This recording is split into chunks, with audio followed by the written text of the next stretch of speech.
What's going on, everybody? Rob here, Trev2323. So I'm working on my house right here, and you see this plaster walls, the plaster repair that I got coming in, gonna compound it. But this right here was tile board. There's all tile board right here, and the tile board was actually glued on. Man, this is the best glued on tile board I ever dealt with right here. So I wanted to show you how I'm getting all this tile board off right here. This is a little bit loose right here. See, a little bit loose right there. So a plaster washer have to go in right there, probably 2 plaster washers. But there's no need in taking all this plaster off, because the plaster underneath actually can be done with some joint compound. So I wanted to show you how I was getting the plaster off. You see, I got the shop vac right here. I got my angle grinder with a 60 grit Diablo disc. This one's a Diablo disc. That's the name brand. It's a flat disc, and this is what I've been getting all that off with. I have a fan blowing outward, and I got a shop vac as I'm going. I'm using 2 hands to hold this. You know, you could use 1 hand and keep the vacuum underneath it. I just kind of controlling the vacuum with my feet, but I want to show you what it's looking like.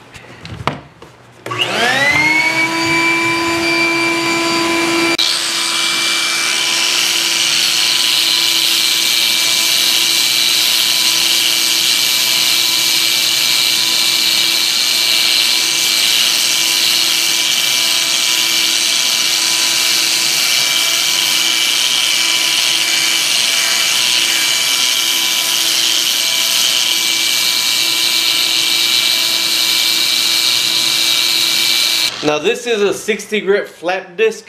If you get a 40 grit or 36 grit flap disc, you'll probably be able to scale more off, but you don't really want to chunk into the plaster like that. You kind of just want to get it down to where the actual wall is. So this is a 60 grit flap disc I'm using to take all this old tile board that was glued to the plaster off. Alright, that disc about had it.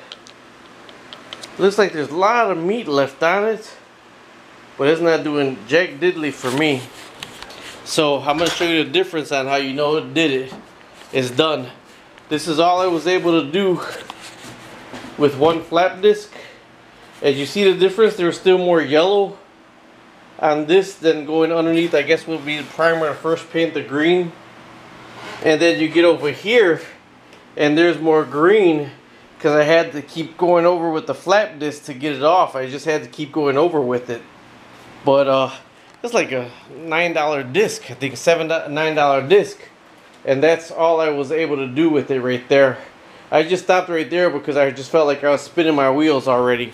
You do got to be real gentle in the corners right here. See, I didn't get all the way to the corner right there yet, and I nicked it a couple one.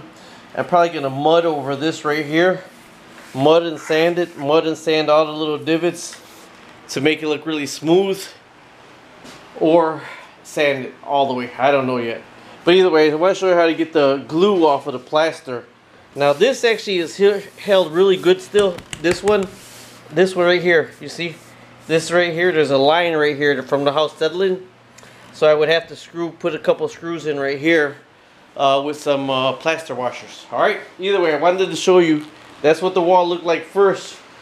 They glued the crap out of this tile board. I don't know how, my conspiracy theory on how they got this to glue that good is they plastered the walls, they put it on the wall, and they held it in place so the plaster dried with it on there. Because I've never seen that much glue on the back of a tile board before. And that's what it looks like now. All this can be feathered right here. Feathered, taped, and compounded. It'll all come out real beautiful. I'll show you later.